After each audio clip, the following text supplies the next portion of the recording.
Halo people sekalian, balik lagi di channel ini untuk pembahasan Viking Rise.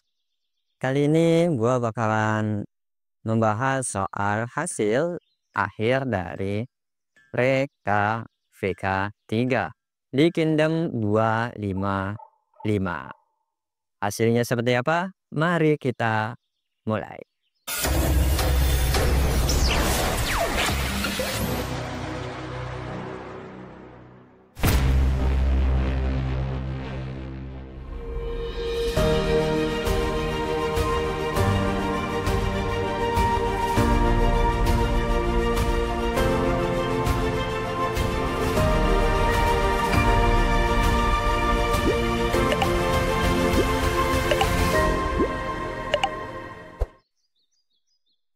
Oke, sebelumnya gua udah pernah nge-spill ya soal aturan-aturan dari Free KPK. Jadi ketika Free KPK itu misinya seperti apa saja sudah pernah gua buat videonya dan thumbnailnya yang ini. Dan kedepannya kalau misalkan kalian pengen ngecek video-video gua sebelumnya, kalian cek saja di deskripsi. Di situ sudah ada playlistnya, jadi tinggal kalian klik dan kalian bakalan tahu mana yang kalian butuhkan. Dan kita langsung saja ke hasil akhir dari PKVK 3 di Kingdom 255 atau dari tim Shadow Moon. Jadi di sini kita bisa lihat ya hasil akhirnya ini sudah terpantau. Kalau untuk kemenangannya jelas ada di timnya Shadow Moon, tapi untuk perolehan buffnya kita belum bisa ke buff maksimal. Mungkin cuman bisa dapat tambahan kena yang ini sih, training speednya atau enggak revival.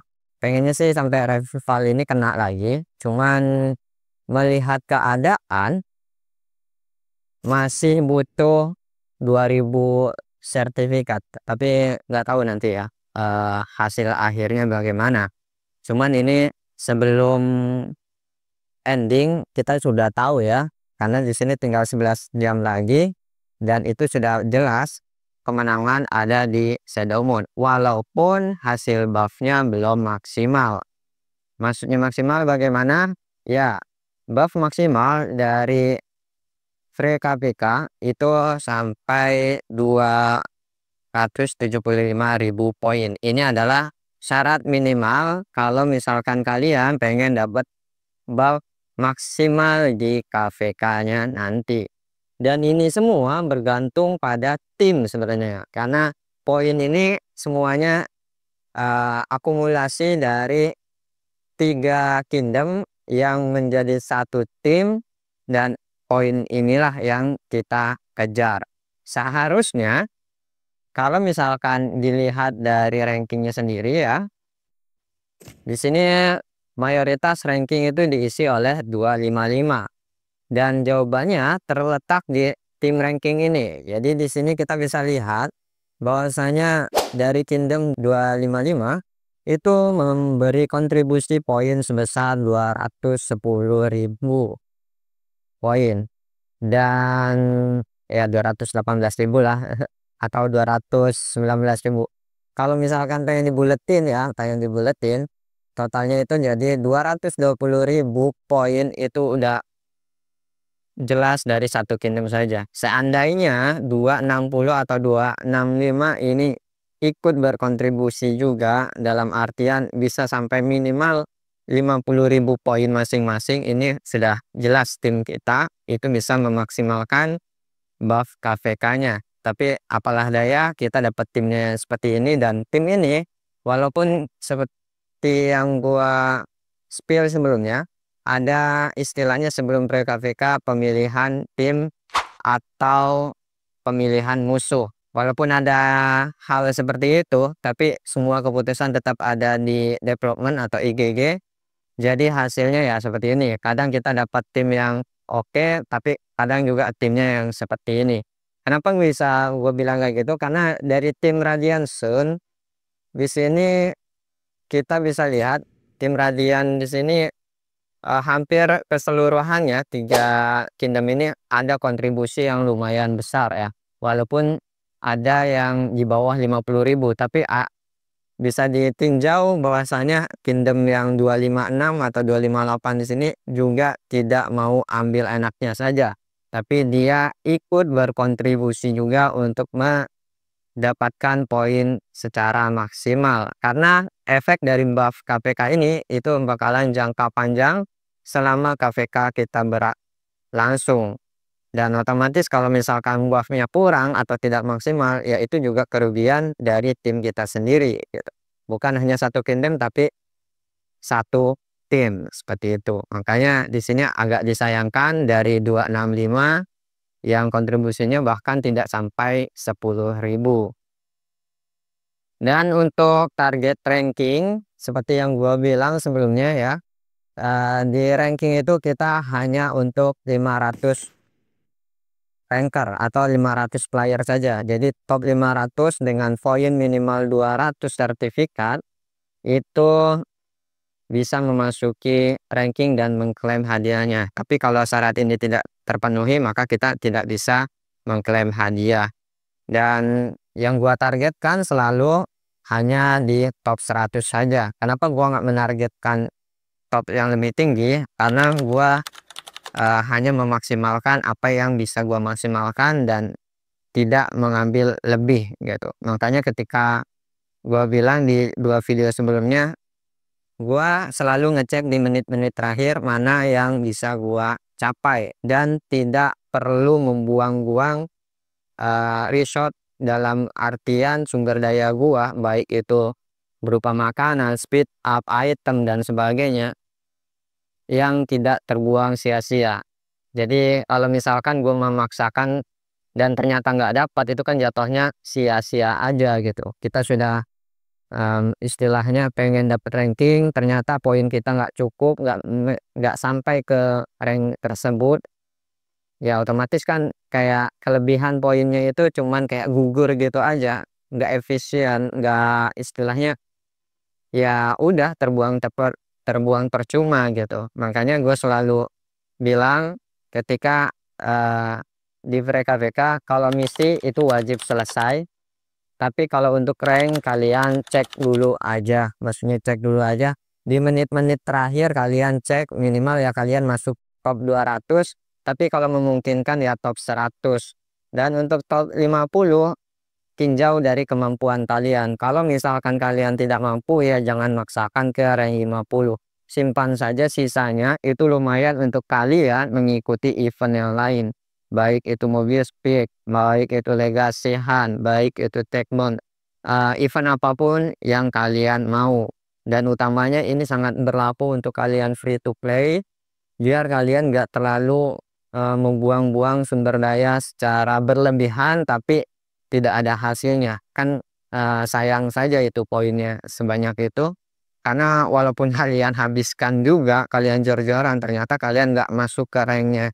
Jadi kan hasilnya sama aja dengan kalian menghabiskan secukupnya untuk masuk ke rank tersebut, atau kalian mencoba memaksa ke rank lebih tinggi ternyata kalian tidak sampai, kan hasilnya sama saja seperti itu. Di sini jadi lebih jelasnya bug yang kemungkinan besar kita dapatkan itu adalah seperti ini.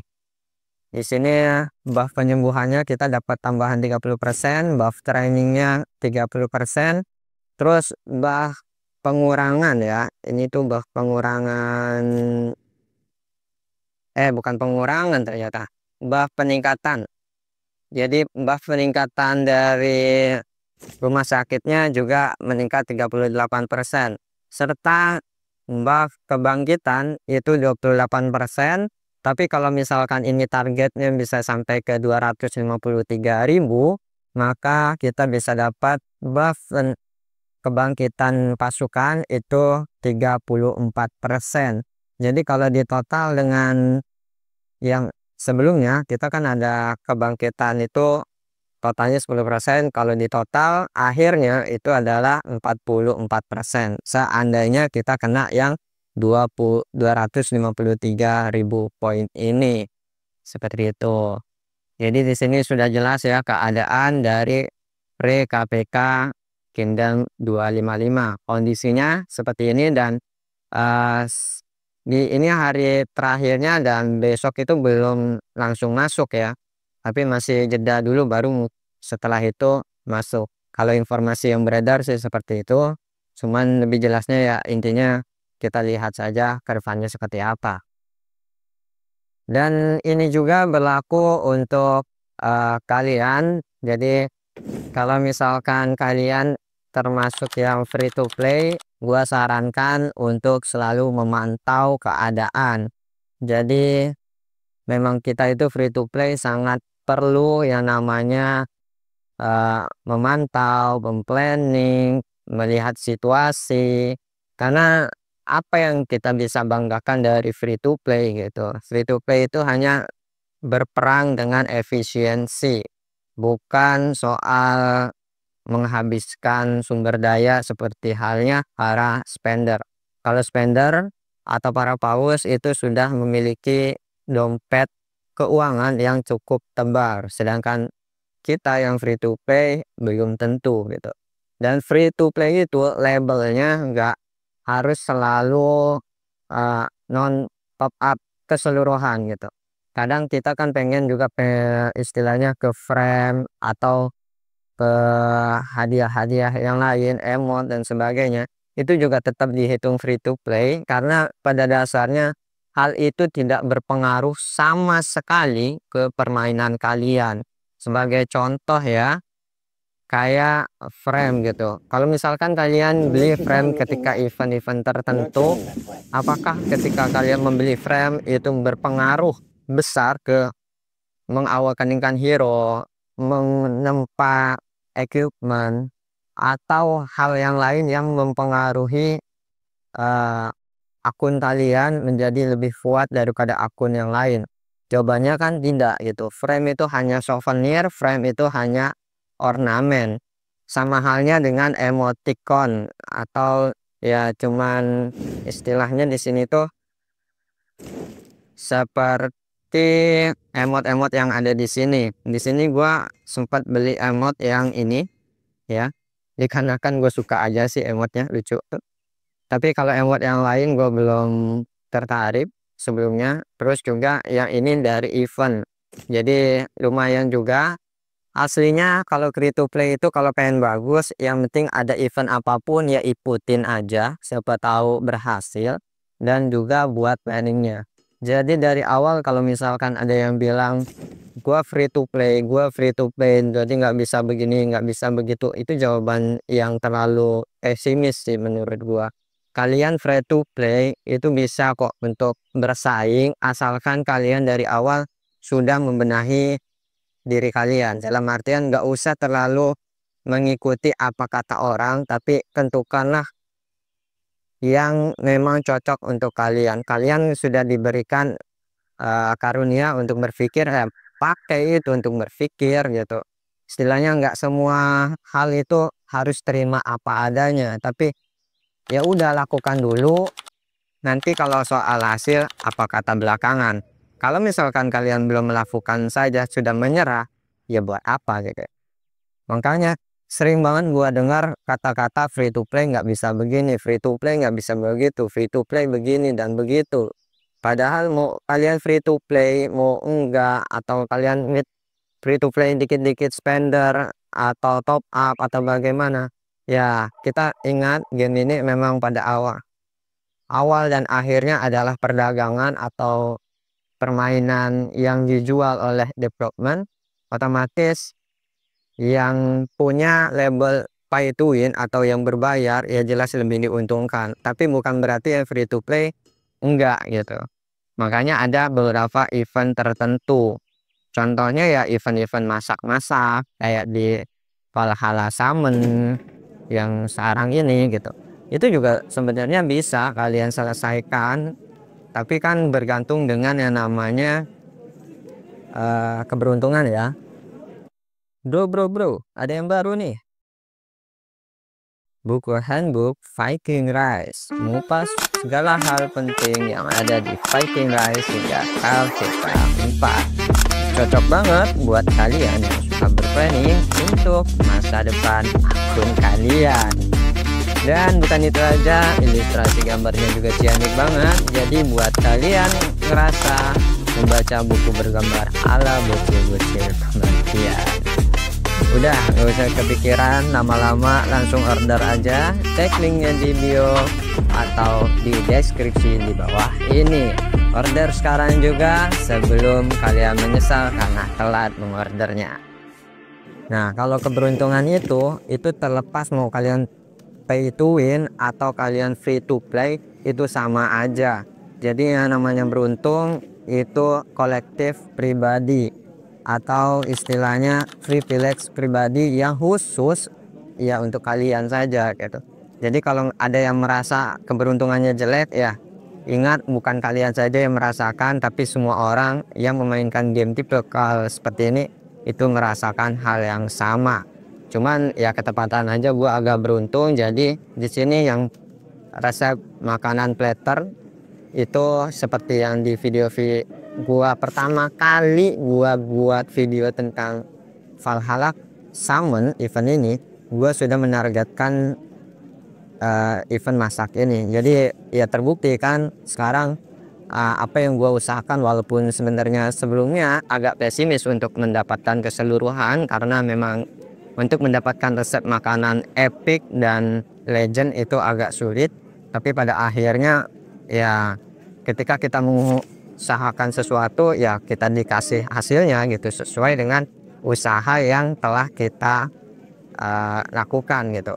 Terus kalau misalkan sering ada yang nanya bahannya dari mana bang, bahannya itu aktivitas sehari-hari itu sangat membantu ya. Di sini makanya sering banget gua aktivitas sehari-hari ini sampai merah-merah full max kayak gini ya. Itu dikarenakan gue emang nyari istilahnya bahan-bahannya juga. Terus juga di sini dari aktivitas sehari-hari itu ada kemungkinan kalian untuk mendapatkan yang namanya hadiah event seperti ini ya. Bukan kan biasanya ada. Nah, di sini kalian bisa lihat ini adalah yang didapatkan dari event hadiah harian. Jadi ada kemungkinan kalian bisa mendapatkan bumbu herbal ini, dan itu juga tidak menutup kemungkinan ya. Jadi jelas banget kalian bukan soal top up atau enggak, bumbu herbal itu ada kemungkinan untuk didapatkan dengan kalian menjalankan quest harian itu. Dan quest mingguan jelas gue pasti selesaikan sih, mau ada atau tidak quest mingguan itu pasti gue selesaikan ini. Jadi memang rata-rata quest mingguan itu selalu gue selesaikan semua seperti itu. Jadi soal free to play atau tidak itu kembali lagi ke kebijakan kalian, bagaimana kalian mengatur. Terus kalau misalkan ada yang bertanya bagaimana cara menggunakan herbal tadi, ya namanya kita main game keuntungan ya atau berdasarkan hoki. Jadi ya kalau gue pribadi, gue cuman naro setiap mau masak itu 1 atau 2 herbal ya sudah gitu. Cuman berharap menghindari yang namanya masakan warna putih, karena kalau masakan warna putih itu hasilnya sangat membagongkan sekali gitu ya. Dan ini adalah hasil beberapa kali gue dapat emas, dan yang termasuk jackpot mungkin salah satunya, dan sisanya ya normal-normal saja. Jadi kembali lagi, keberuntungan itu tidak ada yang tahu siapa atau kapan kalian bisa beruntung, tapi yang jelas ketika kalian fokus, entah itu kapan, entah pada saat seperti apa, mungkin keberuntungan itu sedang ada saat itu juga. Makanya kenapa ada istilah kok akun farming lebih beruntung daripada akun utama. Kemungkinan kalian ketika menggunakan akun utama itu belum muncul hokinya gitu, tapi pas kalian pindah ke akun yang kedua, disitulah hokinya baru muncul gitu. Seharusnya bakalan muncul di akun utama seandainya kalian tidak mengklik untuk mengikuti event yang ada di akun farming. Jadi istilahnya kalau memang kalian punya akun farming ya udah fokus aja untuk pertanian. Atau kalau misalkan kalian punya akun farming, kerjain semuanya dulu di akun utama, semua event sebagainya. Kalau memang udah yakin ya udah baru ke akun farming untuk ngerjain eventnya atau ya tugas utama akun farming yaitu pertanian. Oke, itu aja sekedar cerita-cerita sedikit dan juga sedikit hal yang mungkin bisa membantu kalian untuk lebih berhati-hati lagi membuat keputusan dan juga lebih memikirkan situasi dan kondisi. Serta kalau free to play harus rajin dan banyakin bersahabat dan juga harus bijak sih. Karena kalau misalkan gue pengen bilang untuk pay to win, ya yang penting mereka punya duit banyak juga udah cukup sih. Planning itu sangat penting untuk free to play. Oke, itu aja yang bisa gue bagi. Jangan lupa like, comment, dan subscribe. Dan share ke teman-teman kalian yang membutuhkan informasi serupa. Salam Viking dan bye.